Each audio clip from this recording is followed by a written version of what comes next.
कैसे हैं आप लोग। आज हम पढ़ेंगे त्रिसंलयन।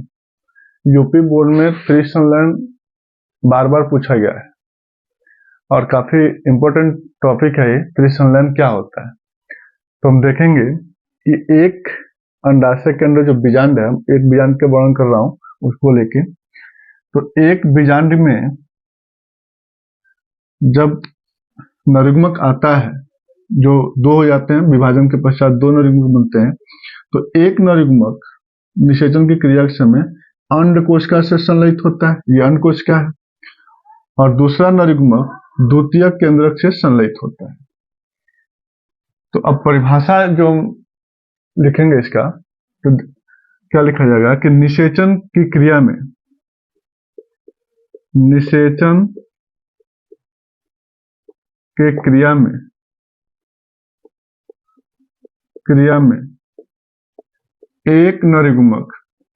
एक नरयुग्मक अंडकोशिका से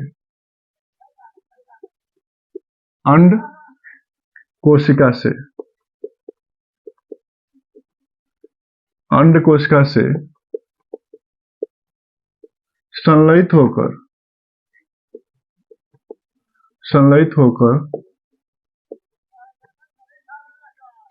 होकर द्विगुणित युग्मनज बनाता है, द्विगुणित युग्मनज बनाता है।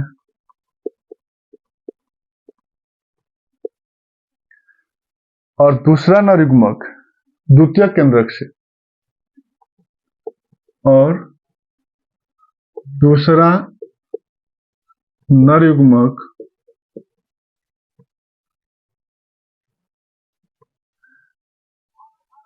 द्वितीयक केंद्रक से संलयित होकर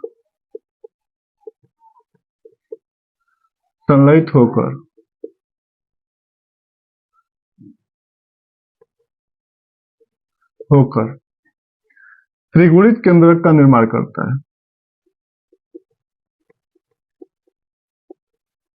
त्रिगुणित केंद्रक का निर्माण करता है। त्रिगुणित केंद्रक का, यहाँ पे देखिए ये द्वितीय केंद्रक है और एक नरयुग्मक अंडकोशिका से हो चुका है, जिसे संलयन कर लिया है और बनाया है क्या, द्विगुणित युग्मनज बनाया है। अब दूसरा नरयुग्मक है वो द्वितीय केंद्रक से संलयित होता है और त्रिगुणित केंद्रक बनाता है। तो इसी क्रिया को त्रिसंलयन कहते हैं, क्योंकि यहाँ पे एक दो तीन केंद्रकों के बीच संलयन हो रहा है। तो इस क्रिया को त्रिसंलयन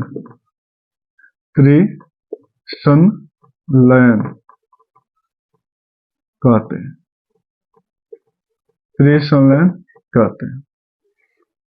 आपने देखा कि यहाँ पे एक नरयुग्मक अंडकोशिका से संलयित होकर द्विगुणित युग्मनज बनाता है, दूसरा नरयुग्मक द्वितीय केंद्रक से संलयित होकर त्रिगुणित केंद्रक बनाता है।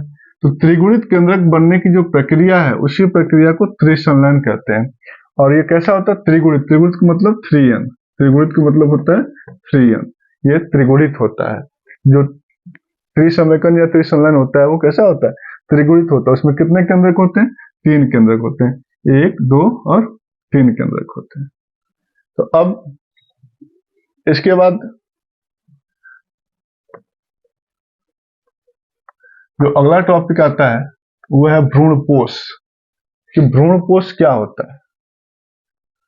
जो काफी इंपोर्टेंट टॉपिक है, भ्रूणपोष क्या होता है। भ्रूणपोष क्या होता है, भ्रूणपोष का परिभाषा क्या होता है, भ्रूणपोष कैसे बनता है। ये भ्रूणपोष कई बार पूछा जा चुका है। और भ्रूणपोष बनता कैसे है, कैसा होता है, अगुणित होता है कि द्विगुणित होकर कि त्रिगुणित होकर कैसा होता है, इसके बारे में बोर्ड में बहुत पूछा जाता है। और कई बार भ्रूणपोष और भ्रूणकोश में अंतर भी पूछा गया।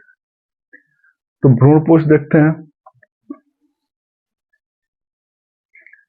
अब देखो, अभी जो निषेचन की क्रिया चल रहा था उसी क्रिया में हम देखेंगे कि निषेचन की क्रिया में एक नर युग्मक, अभी यहाँ पे फिगर में दिखाया था मैं कि निषेचन की क्रिया में एक नर युग्मक अंडकोशिका से और दूसरा नर युग्मक द्वितीय केंद्रक से संलयित होता है, और द्वितीय केंद्रक से संलयित होकर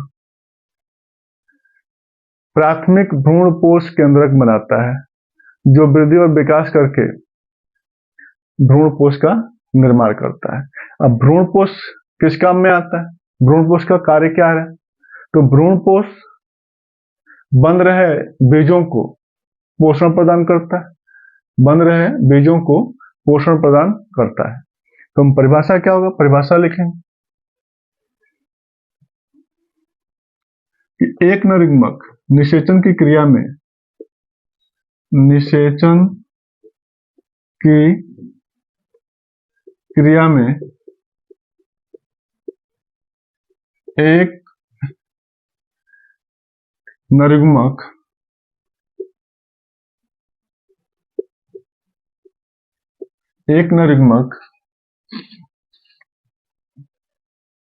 अंडकोशिका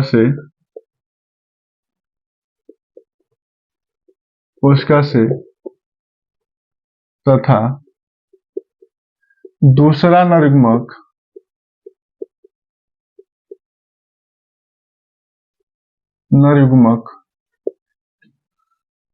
द्वितीय केंद्रक से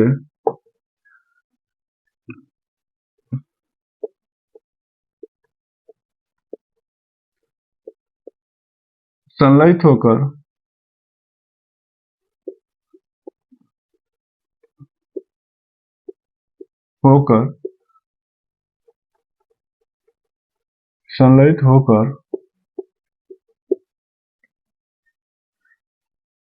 प्राथमिक भ्रूणपोष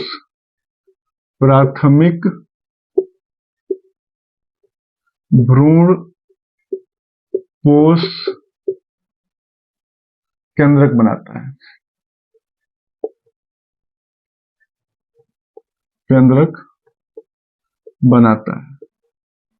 प्राथमिक भ्रूणपोष केंद्रक बनाता है, जो वृद्धि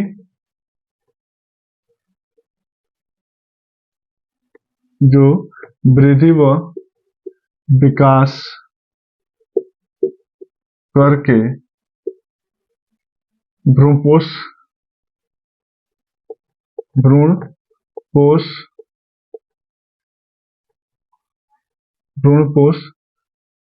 का निर्माण करता है।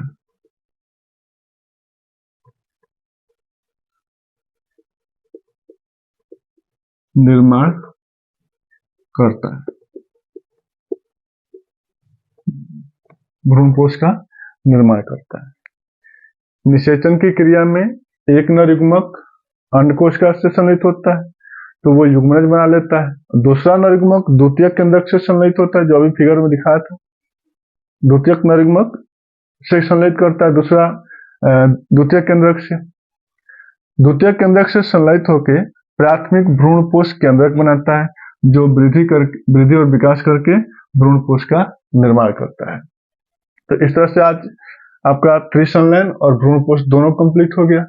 और ये बोर्ड के लिए, यूपी बोर्ड के लिए काफी स्पेशल है। यूपी बोर्ड में अधिकतर यही क्वेश्चन उठाए जाते हैं पहले चैप्टर से। तो पहले चैप्टर की दृष्टि से और बोर्ड की दृष्टि से भ्रूणपोष, त्रिसंलयन और दोहरा निषेचन, ये छोटे जो 1 नंबर और 2 नंबर क्वेश्चन आते हैं उनमें अधिकतर यही पूछा जाता है, जो आज कंप्लीट हो गया। धन्यवाद।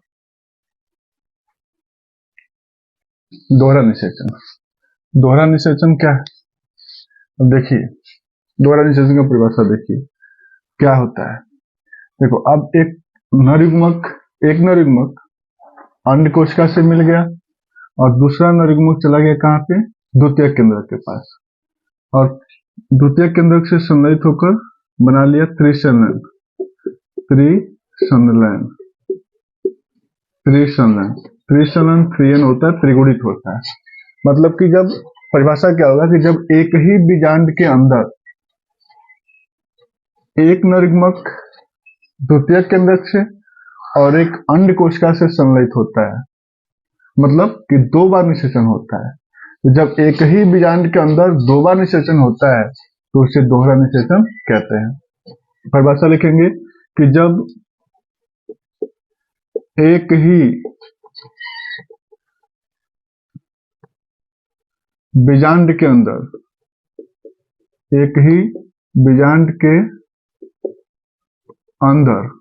जब एक ही बीजांड के अंदर 2 बार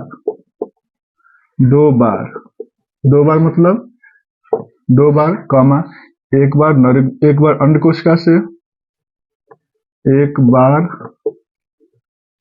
अंड कोशिका से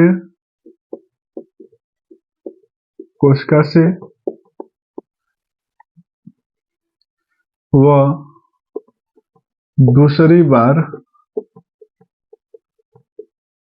द्वितीयक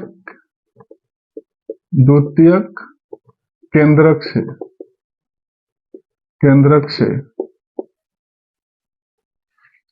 एक बार अंड कोशिका से और दूसरी बार द्वितीय केंद्रक से। एक बार एक नरयुग्मक अंड कोशिका से निषेचन कर रहा है और एक बार एक नरयुग्मक द्वितीय केंद्रक से निषेचन कर रहा है।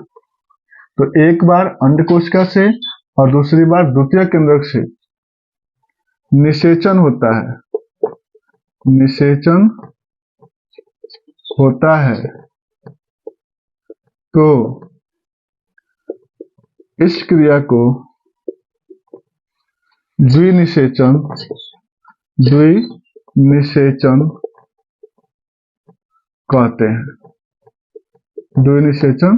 कहते हैं। मतलब कि जब एक ही बीजांड के अंदर एक नरयुग्मक अंड कोशिका से निषेचन करता है और दूसरा नरयुग्मक द्वितीय केंद्रक से निषेचन करता है, तो जब एक ही बीजांड के अंदर 2 बार निषेचन होता है, एक बार अंड कोशिका से और दूसरी बार द्वितीय केंद्रक से, तो उसे दोहरा निषेचन कहते हैं।